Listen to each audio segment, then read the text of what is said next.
The Energized Show, up the Irish. Buzzing. Okay, here we go.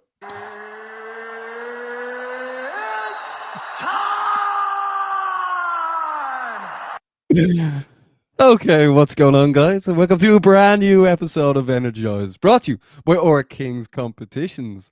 Ross, are you intoxicated or something? How are you doing today, Roscoe?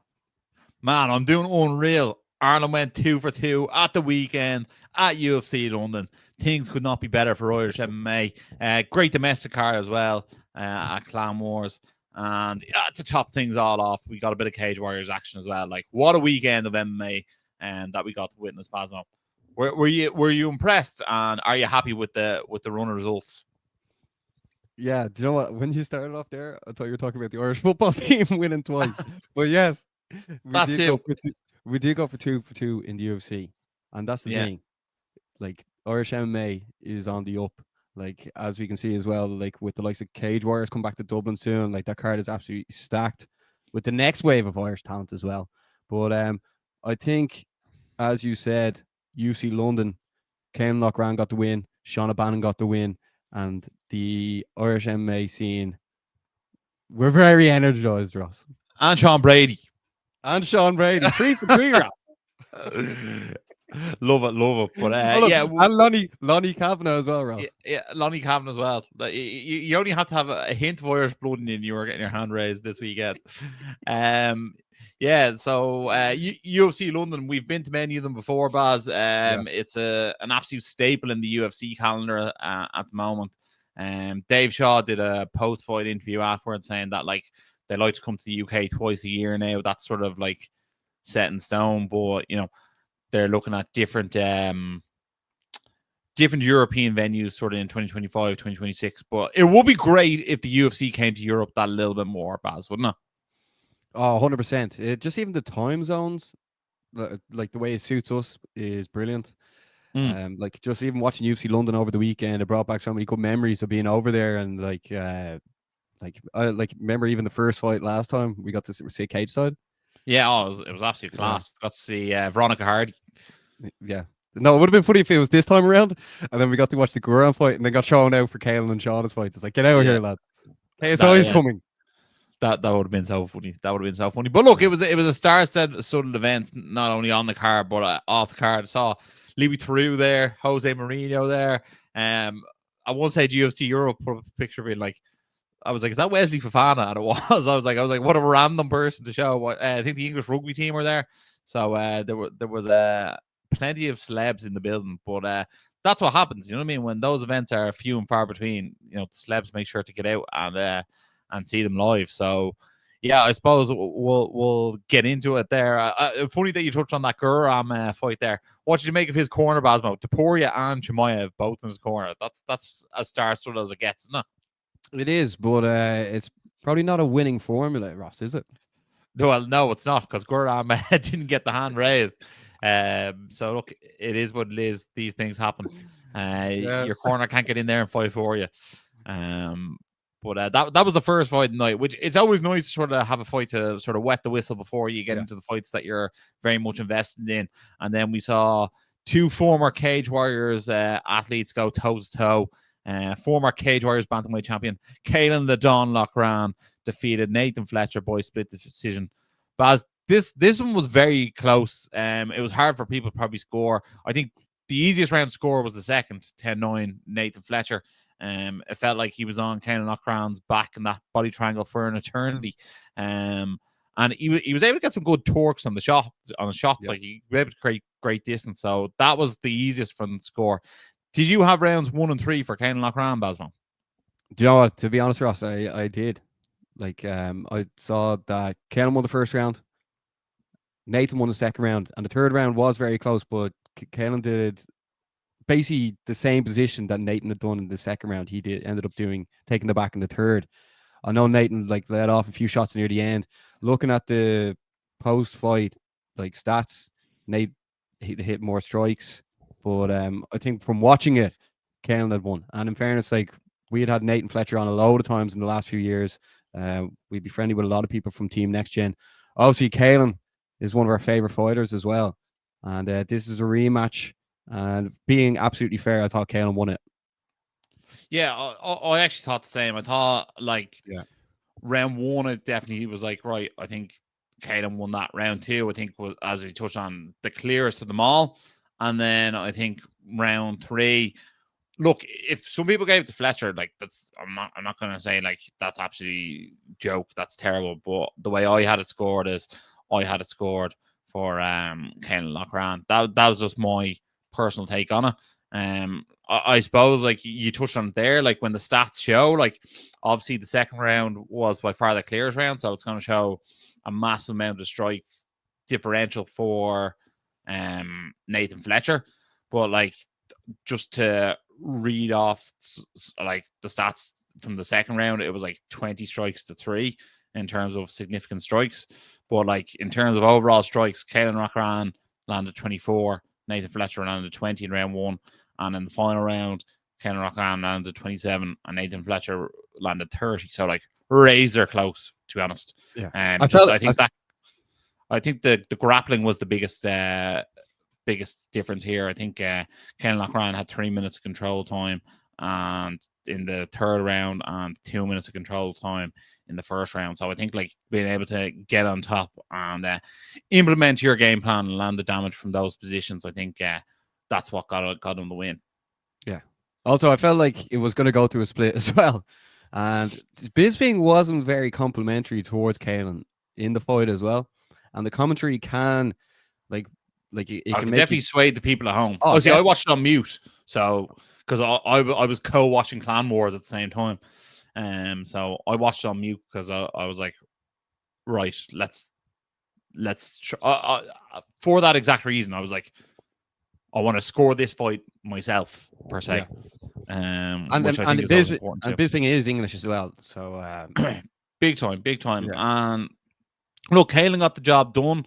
I think a great potential opponent for him next is Ilya Toporia's brother, Alexander Topuria. I think why not? I think that's what Caolan's looking for. He's looking to take on these people with sort of the names and the storylines, and he's quite good at picking for his call outs. You know what I mean? Another one that is sort of people touched on, Peyton Talbot could be a good fight for him. Raul Rosas Jr. And I think Cameron Simon and him have had a lot of back and forth. So like he's calling out people who he's had back and forth with, and he's also calling out people who bring value to his name. Yeah, Caolan said after the fight as well that Bisping didn't ask him who did he want next, so that was a big opportunity lost because of what Bisping did. And then he seems to be a bit bitter with Bisping because he said on Twitter or X, as the kids call it, that he watched the fight back, and if you mute Bisping, he won clear two rounds to 3. Yeah, so, the thing is that win for Caolan as well. He was saying how if he had went 1-3 in the UFC, he was probably going to get let go. This also being a rematch and having lost the night before, it probably feels like he won twice.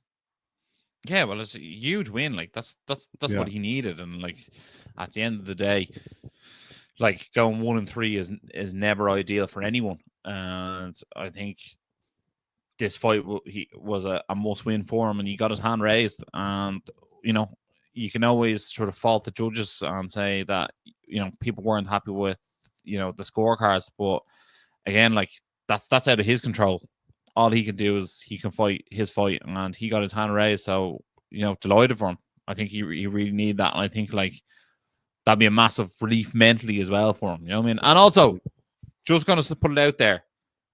First time he had Tiernan Loughran in his corner in the UFC, actually cornering him. So like maybe Tiernan Loughran is the winning formula, Yeah, well, Tiernan Loughran did say Marab him in the third round. Yeah. So there we go. There we go. Maybe that's a magic formula. Yeah. Maybe Guram should have had Tiernan Loughran in his corner. There you go. Exactly. Yeah, man. Like, look, we've had Caolan on the show a lot of times, promoting him here. People have like different opinions on him. But another win in the octagon for the Irish MMA is always absolutely brilliant news, and that's why we enjoy covering the sport. Yeah, always been a massive fan of him as well. Yeah, so let's see what happens next. Let's see if Caolan calls out Bisping next. So things will be very interesting, and we will keep you up to date on the show and also on the Energized Instagram page. So make sure to like and subscribe and tell a friend. Ross, we have to go into Mama B's submission and the 50k bonus victory. Man, you should have said Mama B's 50 G's. Mama B's 50 G's. Right, we're gonna have to edit that out. Saying nothing. Mama B's 50 G's submission of the night, even though it was performance of the night, but that's what it was. It was unbelievable. I thought this is by far the best looking we've seen Shauna Bannon in the UFC. I felt like she looked very comfortable in there. I was shocked actually, Baz, that 2 of the judges actually gave round 1 to Tomar. Yeah, I heard that post fight. I was actually surprised because I honestly believe Shauna controlled the octagon. I remember Paddy said after the first round that she was like, "Did I win that round?" Paddy was like, "You won 2 rounds for that kick," but, which I thought was very funny. But no, I'm very surprised with that, to be honest. Yeah, so am I. Like, I like if you take like the key criteria to be like damage, like, you know what I mean, that like side kick to the face, like that absolutely snapped her head right back. That was the most significant strike of the round, and to me it was very, very clear that Shauna won that round. And like, just in terms of actual strikes, like Shauna Bannon landed 43 strikes and Tomar landed 24. So like, I don't know where they're going with that, to be honest. That was terrible judging in my opinion. But I suppose we'll move on to round number 2, where hold on. Is that the same judges from the previous fight as well? I can actually have a look now and tell you who the judges were, because it's like the judges were great for Caolan, terrible for Shauna. Oh, it's not actually. Oh, I'd have to go onto like a different website to find out who the judges were, to be honest. Sometimes I think it might tell you on the website, but give me a minute and tell us this. But Baz, tell us what was your take on round 2, because that's where the fight got really tasty.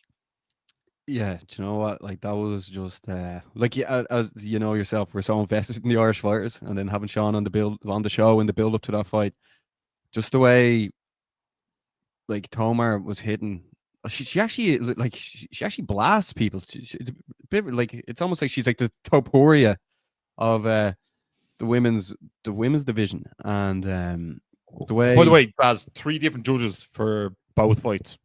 Okay, that's interesting. I would have thought just because in the Irish scene it's like the same judges all night. Yeah. But so how many judges think they have on the there all night on the roster? Like, would they have what, just 1, 2, 3, 4, 5, 6? Yeah, it seems to be a lot of like sort of it seems to be from what I can see, a bit of a I go you go system. Yeah. Okay. Oh well, that keeps them fresh. So that would have been their second fight. Probably similar to the referees, like a bit of a, you know what I mean? Okay. Sometimes it's 2 refs tonight, sometimes it's 3 refs tonight. Okay, you learn something new every day on the Energized Show, don't you?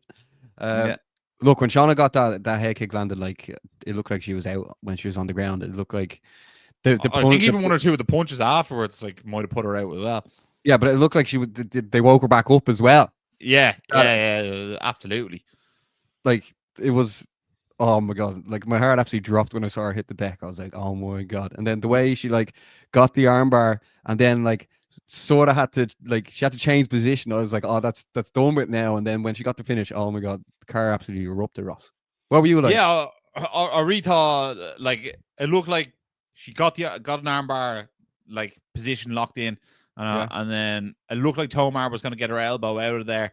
And it looked at one stage, Tomar did get her elbow out of there, few readjustments, and then Shauna, obviously secured the armbar, got the tap.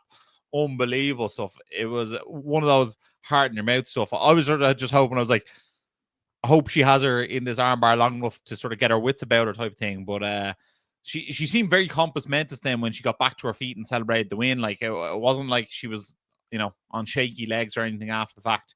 But what a performance by Shauna Bannon. I think she really needed that also.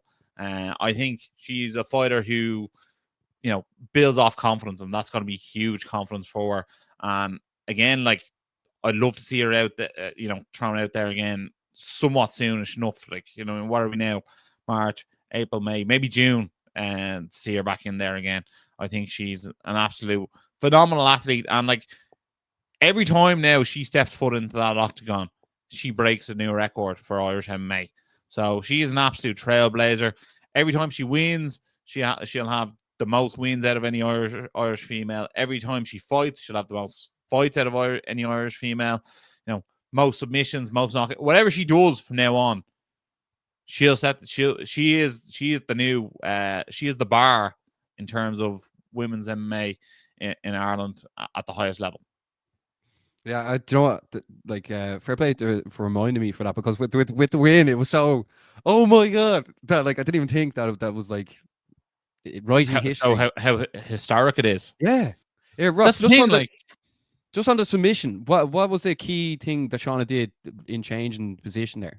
Yeah, so just with the armbar, it was key not to let Tomar get her elbow out, and obviously at one stage Shauna inverted and then sort of went half belly down, got the arm there. Obviously, Tomar's arms are quite short, so it's probably easier for her to get them out. So really, really good armbar by Shauna Bannon. Very, very impressive. Obviously she's working on that jiu-jitsu, and as she said in some of her post-fight interviews, she's not just a kickboxer. She's got the skills to pay the bills. Sure, she's trained under Paddy Houlihan, who's a black belt, so she knows what she's doing. Also, Gary Rooney in her corner, another black belt. I mean, and just great to see. I'm sure the likes of Kai O'Sullivan, Emer Darcy, Dean Abissa, Amy Scully, etc., were all delighted to see Shauna Bannon get a win. Like that's really, really important for them as well. Obviously, if you're the only female from any nationality, and if you lose a few fights, it's sad, but the perception then is like people from that country aren't good, if that makes sense. So like, obviously if she wins, there's a higher chance of those getting signed to the UFC, because people go, oh, that other Irish fighter is good, so therefore the other Irish fighters who aren't in the UFC must be good. And that's what's needed. So Shauna Bannon, 50k in the bank as well. That was absolute, like, her and Paddy Houlihan. I don't know if you saw in her Instagram stories, like watching Dana announce the 50k bonus was such a heartwarming moment. Obviously, she had the little electro in the cage, the Lego figurine that was her son's as well. So look, obviously she's an absolute phenomenal athlete. She works very hard. She seems to have such a good circle around her. Like, everyone seems to really like sort of work towards her goal with her. You know what I mean? Like, great friend group, great family group, and also then, like, not to even mention, like, having her dad in her corner is obviously something that, like, must be like, there are lifelong memories that you'll never forget. Captain Shauna Bannon. Yeah, Captain Shauna Bannon, and that's the thing. Like, you have to think about it. Like, if you play football per se, and like you make it professionally, and just say you play for Man United or whatever, like, you can't really just bring your dad on the coaching staff, if you know what I mean, like, and have him on pitch side. So like, for her to have her dad, who's a lifelong martial artist himself, be cornering at the highest level in the UFC, like, that must be pretty special for him as well. Yeah, no, it was a special moment, just like for everyone involved. Absolutely. Yeah. Absolutely. Two wins in a row for Irish MMA as well. Yeah. When was that? Exactly. When was the last time that happened? It's definitely been a while. I actually can't remember. UFC Dublin, maybe. Yeah. I don't know. Like, it's been a while, but it was absolutely phenomenal to see. Phenomenal to see. And like, I like to see her fight someone like Karolina Kowalkiewicz next. Like, realistically, she's in her late 30s this stage. She's at the tail end of her career. A nice name for her, and a nice scalp for Shauna to fight. Someone who's a former UFC title contender. I think that's like a great fight for her to take next. Yeah, and then even in the build up to the fight as well, Shauna was pushed a lot. Like, there's star power. Like, Shauna is a star. Like, just like everything. She's a very lovable character. Yeah, like, she just really is a star and stands out a lot. And like, it's going to be interesting to see what happens next. Like, like I know she took that massive head kick. Like how much damage did that cause after? It didn't seem to really affect her once she saw that 50 G's. But yeah, like when she's back out again, everyone's going to be tuning in again. Because like there you go. Like I feel like when you're a fighter in the UFC, like once you get a finish, like you feel like you're there. Like, you know what I mean? You've like you're part of it. Like you're meant to be there. Yeah, exactly. And if you look at the current crop of UFC fighters who are Irish, I actually think it's only Shauna Bannon, Ian Gary, and Conor McGregor who have finishes. So, like, she's a part of an elite crew. Yeah. What about Sean Brady, man? Sean Brady, baby. Yeah, I suppose we can touch on him now in a minute. But is there like obviously we can go straight to the main event, but is there any other fights on the card that you wanted to discuss or want to talk about? It was more in the build up to the event. Like my bias goes straight towards the Irish fighters, and you want them to win. And then looking at the card, I was sort of like, some fights I'm interested in, others not so much. Like the likes of Vucenic versus Duncan was a fight I was really looking forward to.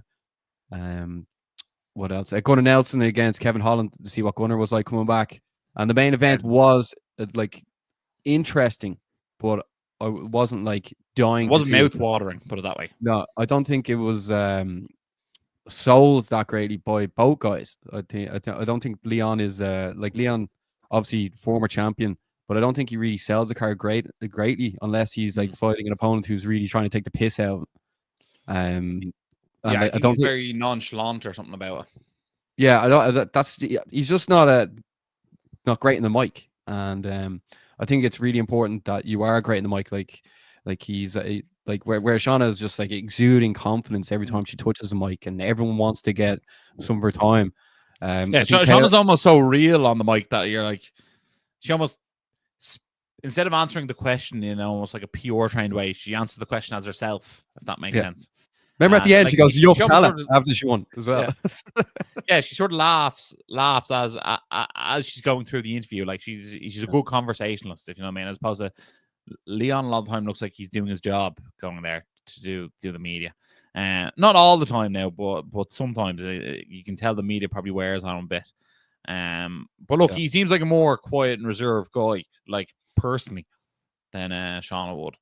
I think one person we need to touch on is Meatball Molly McCann. She laid her gloves down in the octagon. She retired.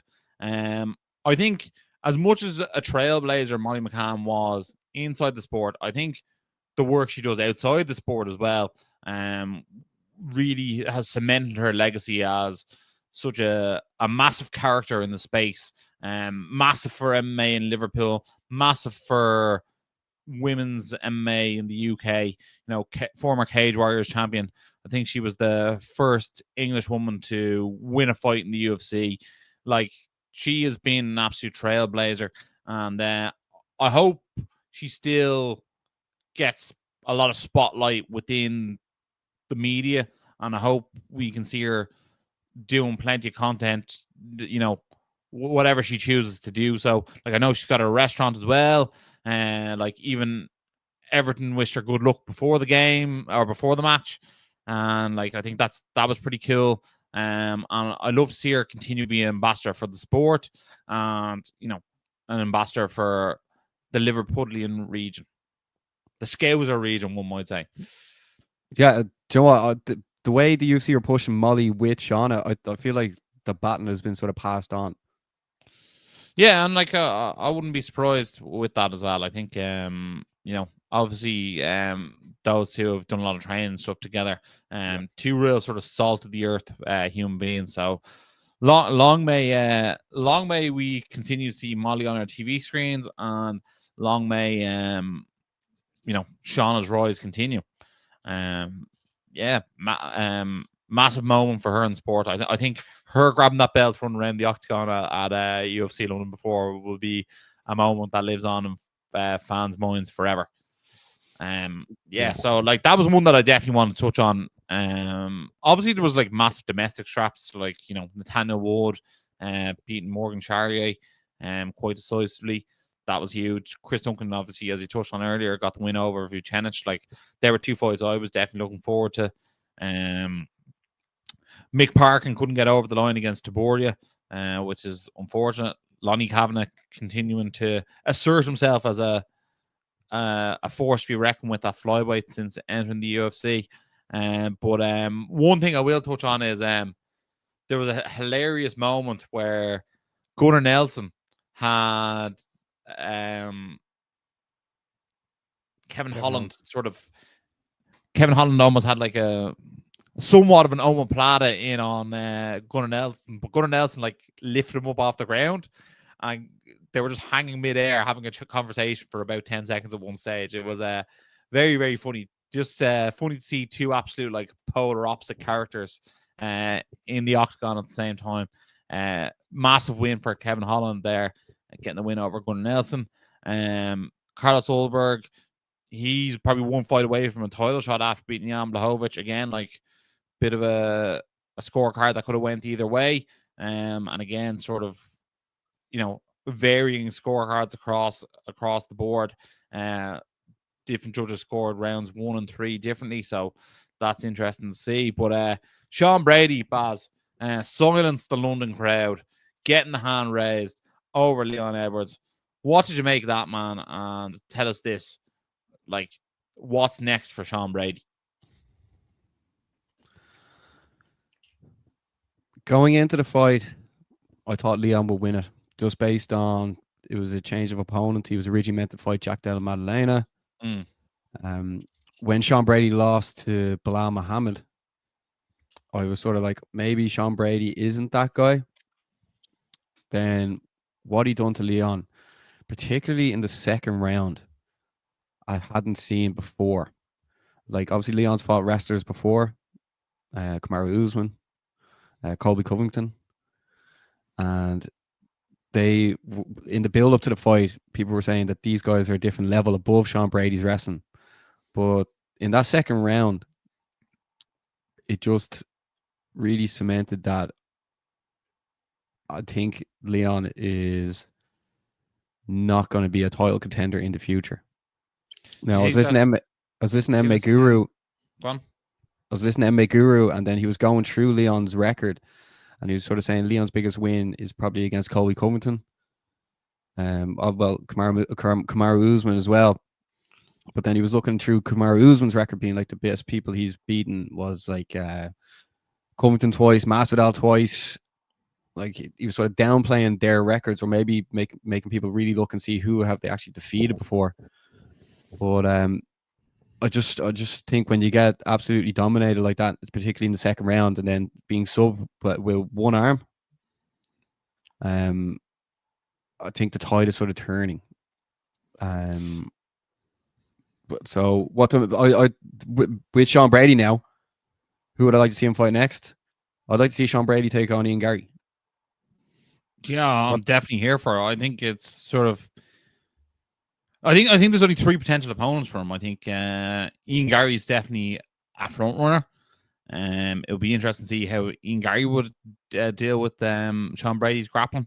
I think Joaquin Buckley obviously is coming off a massive win. He's a contender, and then Usman is the only other one who I can think of. But like, who knows when we see Kamaru Usman back in there?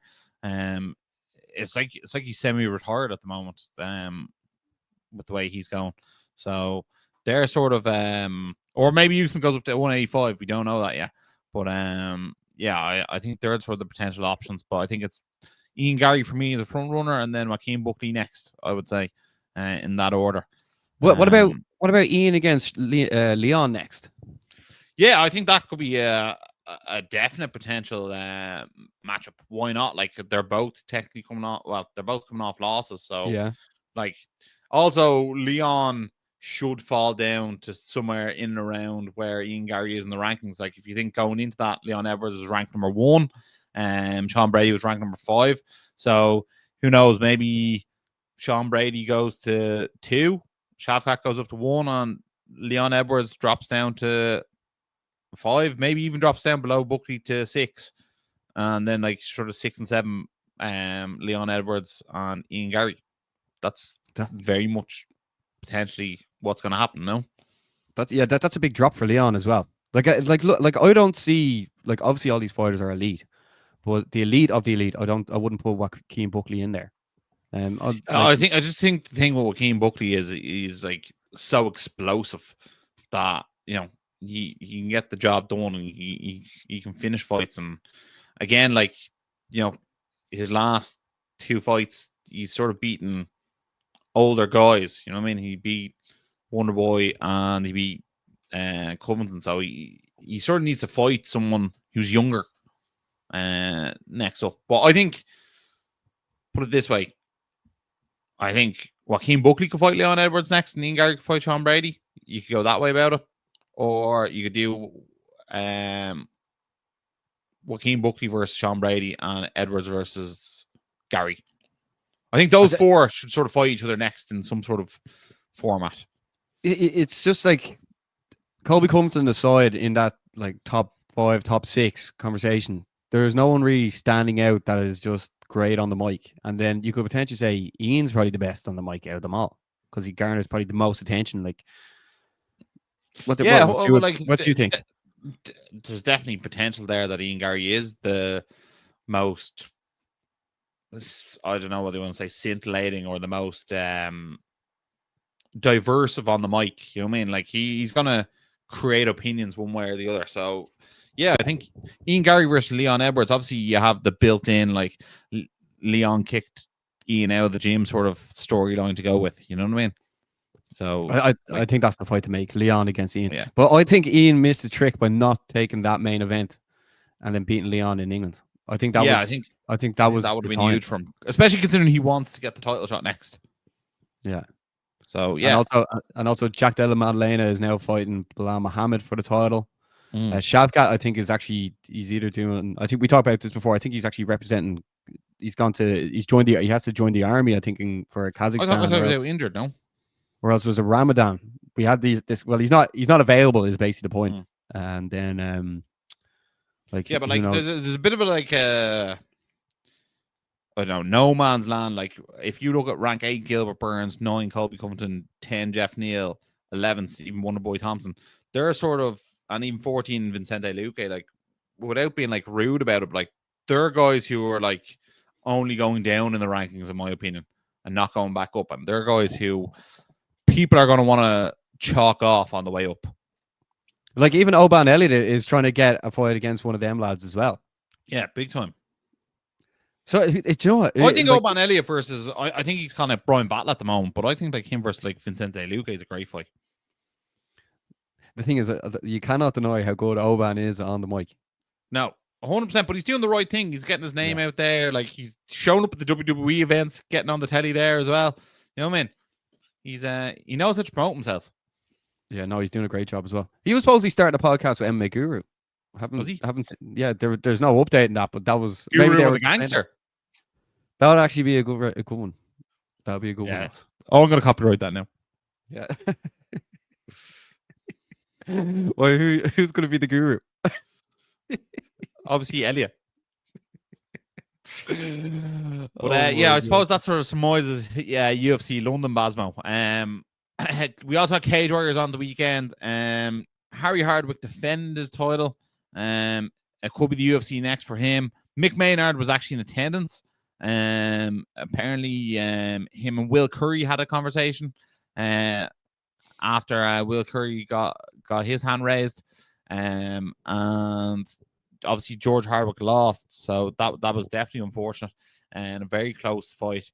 And he lost 48-47, and Nick Bagley got a big win there as well, so he sort of knocked on the door for a featherweight title shot as well.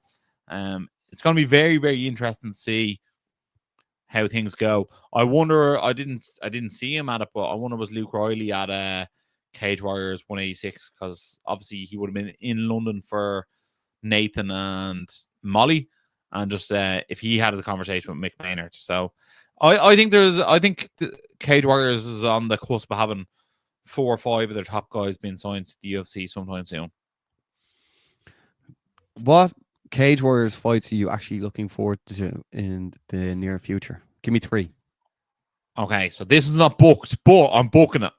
Cage Warriors 191 in Manchester. Adam Cullen versus Tobias Harrella.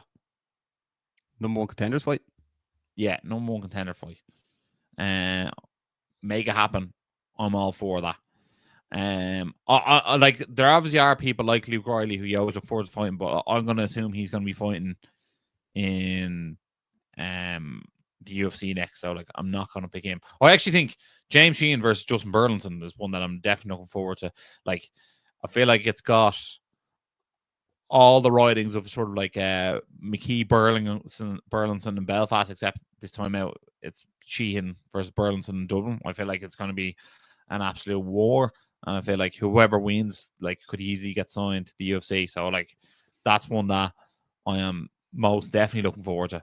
I think that's an absolute phenomenal fight. And then like, selfishly, I'm going to say Matthew Elliott versus Kenny Mokunawana. I think having a FAI versus SBG fight, I think, is huge for the promotion. I think it's having someone who's from SBG Ireland like fighting back under the Cage Warriors brass, I think, is great for the promotion. Yeah, and Cage Warriors Dublin will be going down in 4 weeks, Ross. Absolutely. Yeah. I suppose we move on to Clan Wars 51. Yeah, Ross. As you mentioned earlier, you were multitasking on Saturday, watching UFC London and Clan Wars 51. Which card was better? Well, I think the Clan Wars one was because we were actually sort of best with a load of finishes, as opposed to UFC was very decision heavy. So I enjoyed watching Clan Wars. It was just nice before to you get into Clan Wars, Ross, lots of people were giving out about like the results in a lot of the fights in UFC, saying like a lot of decisions. How like people are spending mad money on these cards, and how the UFC should go different places and visit different cities. Like, what are your thoughts on like the backlash? Because first of all, yeah, well, I think this is coming across the board. I think like, across Europe and America, or like there's a cost of living crisis effectively going on. Like, inflation's going up, everything's cost more. People are still getting paid the same amount of money, and I feel like because they come over so seldom, you feel like you're getting a gun put to your head as a fan, being like, you better go because you don't know when you'll get to go next time. And then you go to a show and then you're wowed by the UFC, and then like there's that touch of euphoria to it that you're like, oh, I can't not go to the next one. You know what I mean? There's a massive bit of FOMO about it. And yeah, I think like realistically, I think it would be great to see UFC Europe really sort of put on more fight nights. And like, I remember back in the day when they used to have, a card on a Friday night and a card on a Saturday night. Why can't the UFC come back and do more European shows on a Friday night? And people would love that Friday night fight night, Baz. Am I selling it to you? European shows, are you here for it? Yeah, exactly. Yeah, well, that's what Cage Warriors is sort of doing as well. But then, like, do you know what? I saw people were complaining that UFC is coming to London too much, and it's just like, you actually don't know what how good you have it, knowing it's coming. Yeah, there. We haven't had Dublin in like 10 years, so like, don't hate it too much. But yeah, no, I think like I think Fight Night Prague with Yuri Prohaska in the main event. I think that like, I'd love to see what the Czech fans like, the reception they give him. I think like maybe him versus like Jan Blachowicz in Prague would be huge.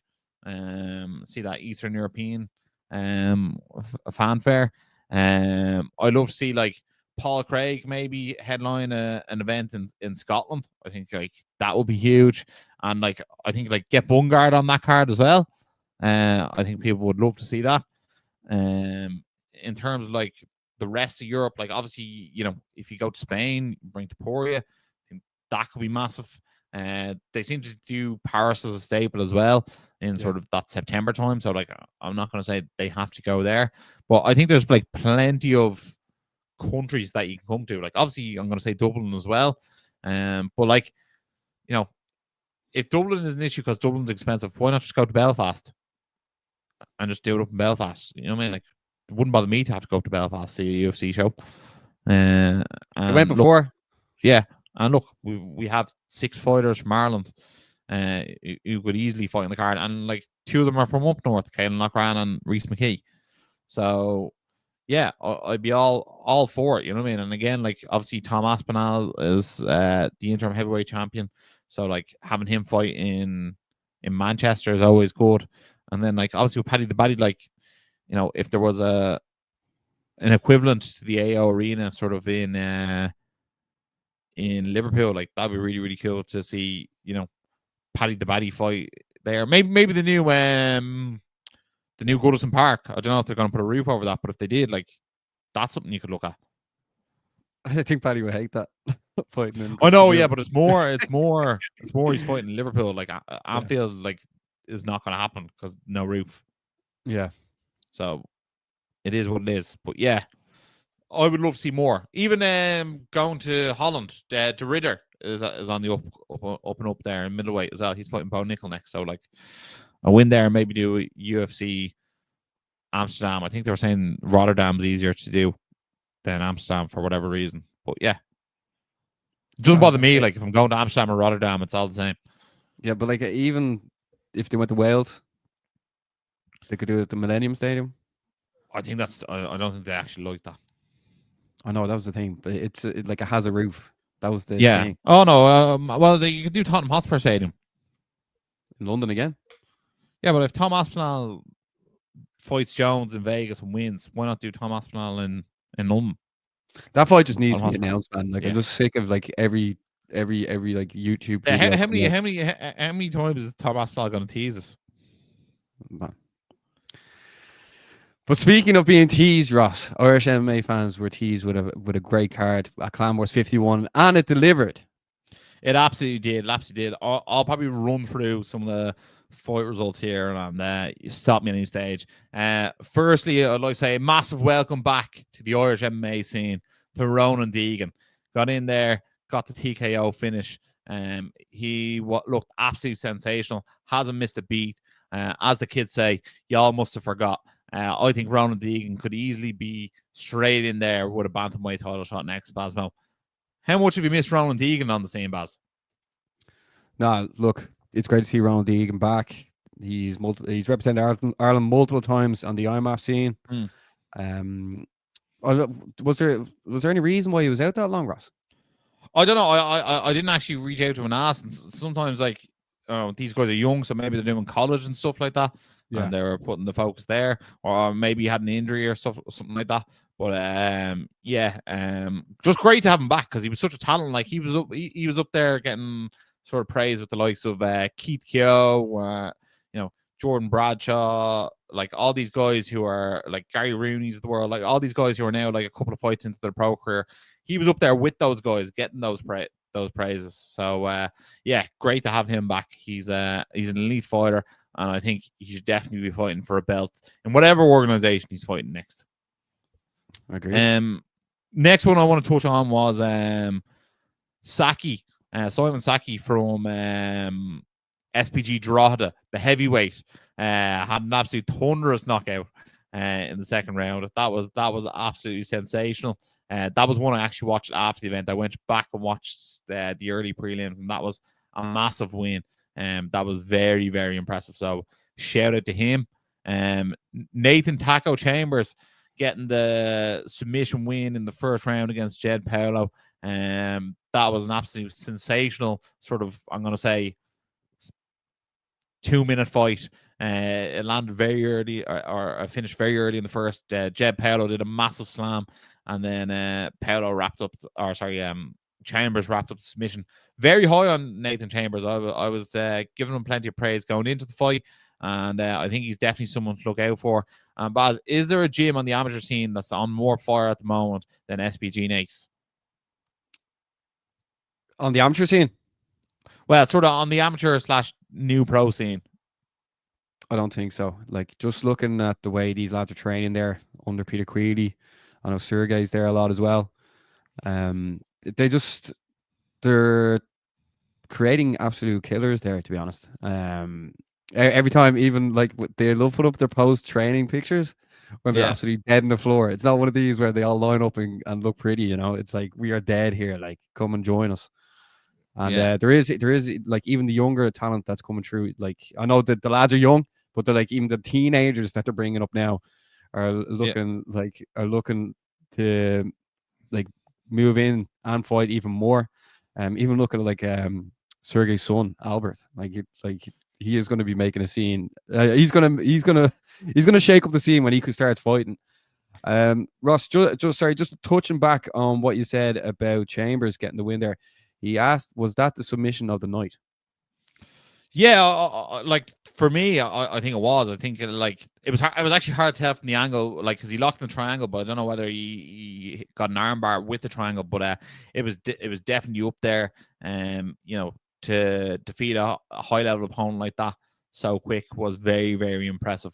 And again, like you touched on, like he's training with the likes of Alex Keogh, Brandon Blake, he was a top of the range wrestler as well. I think it was actually his birthday there, the other day.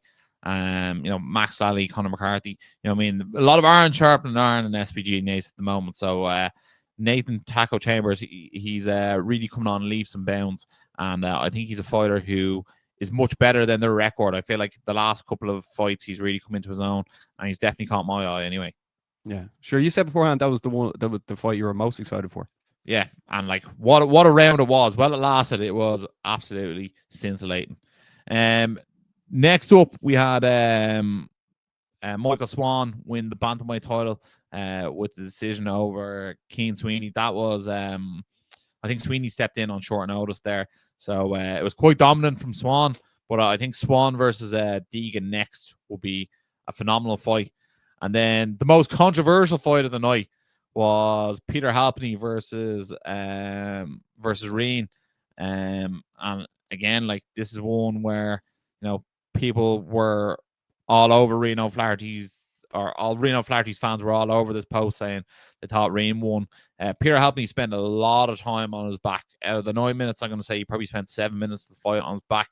He did try to lock in a few triangles and stuff like that. Reen probably, it was probably similar to Ryan Chetty versus Matthew Elliott type. I knew you were going to say that. And it was one of those ones where, I could definitely see why Reen would feel hard done by. I could definitely see how he felt he won the fight. But I suppose maybe a learning curve for Reen to make sure he gets a bit more damage done from the top position. But Peter Halpenny, super lightweight champion. And, a lot of people giving out about this one online. I saw people sort of having to go with Clan Wars over it, saying like corrupt promotion and this, but I'm pretty sure like Peter Halpenny, who fights out no fear in CMAC, like he's not like an IFS Belfast guy. So like if he was, I think that would be a bit more legitimate. Sometimes the judges just call the fight as the judges call it, and that's not really on the promotion. Agreed. Well, you're going to get people like Reen obviously has a lot of people supporting him, and so does Peter.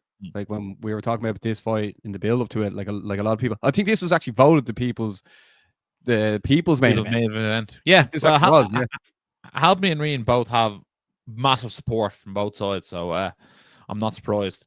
But again, like why not have them run it back? You know what I mean? Why not? Why not? Next up was a pro fight. Kieran Mulholland fought Ashley Williams, I think it was. This was a funny one because it was sort of not announced in the build to the fight. Williams threw some unbelievable kicks at the start of the round. But Kieran Mulholland weathered that storm and got the TKO victory. Great to have Kieran Mulholland back. Really, really nice guy. Big fan of his. He, as we always say, he's never out of a fight, that fella. And great to have him back on the scene. Hopefully he stays active. And the final pro fight of the night was Damien McKenna, who submitted Ivanovic in the third round by a standing guillotine choke. Big fan of jumping the old gilly myself. So fair play to Damien McKenna. He's now 2-0. He overcame an eye poke within the first 10 seconds of the fight. And it was quite a bad eye poke. You could see from across the cage on the screen that his eye had gone fully red. So I think Damien McKenna said he's off 4 of Ivanovic for the rest of the night. So again, Damien McKenna moving 2-0. Hope he gets a step up in competition sometime soon. Against you.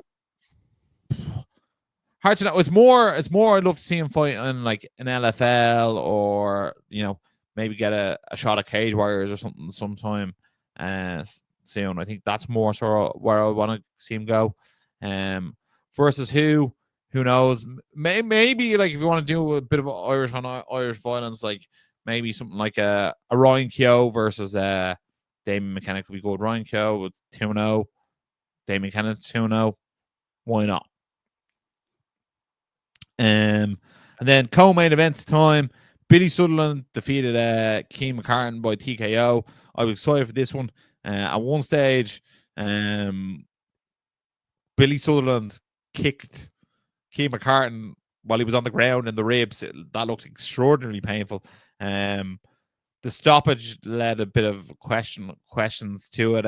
Obviously, Dec Larkin, one of the top officials in it. Billy Sutherland actually wrote a comment on it, sort of explaining the finish. And it was actually quite funny. He actually says he takes a Caolan Roundtree, another big shot on the nose, no head kick or shot to the back of the head. Great, tough, dangerous opponent. Absolutely loads of respect for Keane for taking the fight when others wanted more time. So massive respect between these two. Yeah, that was on short notice as well.